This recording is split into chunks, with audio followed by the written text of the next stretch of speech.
At para sa lead star na si Janine Gutierrez, hindi madaling magpaalam sa lahat. At para naman kay Janice de Belen, ay mahirap nang ulitin ang ganitong serye. Roll VTR. Hirap din na ilan po yung character. Pero excited ako na makita po ng mga tao kung ano talaga yung mangyayari. Pinagpapasalamat ko po talaga yun sa mga directors namin at sa mga naging ka-eksena ko kasi napakahusay po talaga nilang lahat. So, thank you talaga sa lahat ng sumuport. Ano di mo makakalimutan dito sa Siguro yung samahan po namin ng buong team. Kasi talagang seryoso po yung mga topics, seryoso mabibigat lahat ng eksena, pero behind the scenes, pamilya po talaga. And sobrang laking tulong. Very emotional ka kayo. Mahirap na ulitin ito. This is, as I said, everybody keeps saying the word powerhouse cast, basta marami yung cast. Pero ito, nararamdaman mo talaga na powerhouse siya. Nararamdaman mo sa pader. Di ba? Tumatagos. John, do you share the same energy? Well, gusto kong maulit-ulit. Ayan. And sana masundan pa ng marami. Hint ba yan na may part 2 to? Ano ba? Well, sana. At saka kasi, bukod sa, wala sana akong ma-offend kasi may nagsasabi kasi na parang binago raw niya yung parang standard ng mga teleserye. So parang feeling ko, mas maganda sana na parang kung naging game changer siya, masundan pa or malampasan pa. Ayan, di ba? Nandyan kami, Nandyan kami. nakaupo kami sa harapan and I agree with them na talagang kumbaga nag-set siya ng standard talaga nung nalagpasan niya. Pamantayan na. Kasi parang first week pa lang, sobrang trending na siya sa X, di ba? Dating Kasi, Twitter. Ang gagaling ng mga Oo. cast dyan, di ba?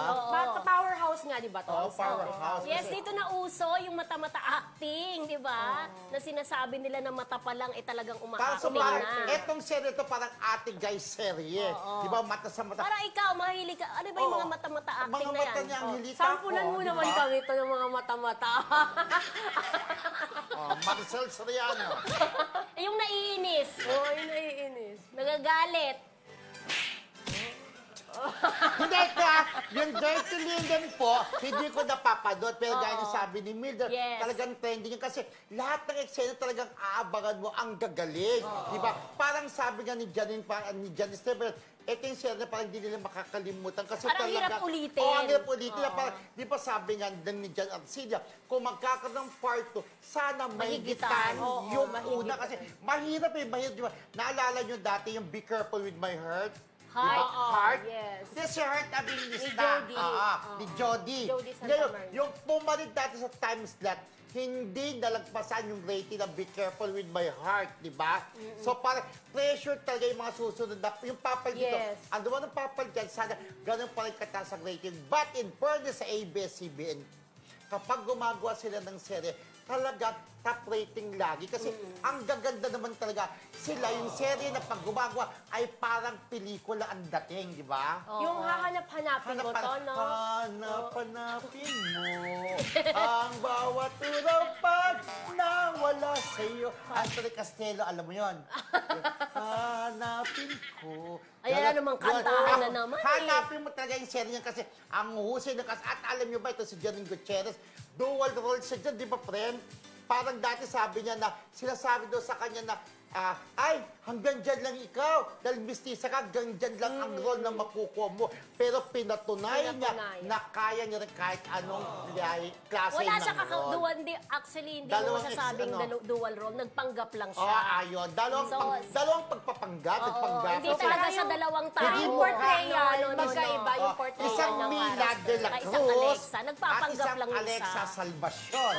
O, di ba? Yung nagpapanggap. Pero ito, ano mo nagpapanood kayo dati sa lang teaser lang. Pero talaga ang ganda. Diyan yata yung magaling din si yung babaeng dating maliit.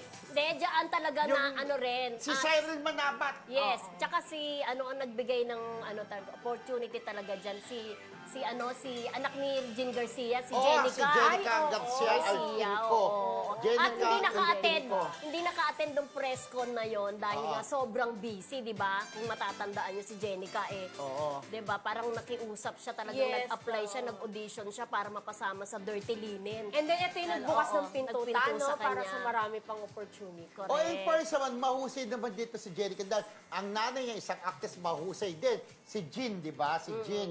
Kaya doon, kumbaga, may pinagmanahan. Kumbaga, Yes. it runs in the blood is thicker than water. Parang Ganon? ganun. Ano ba? Totoo. Bakit may It runs in the blood lang, di ba? Yes. Ganon. Kaya, congratulations po. Ayan ang kanila pong serye ni Janine tsaka ni Sanjo. One week na lang, ah.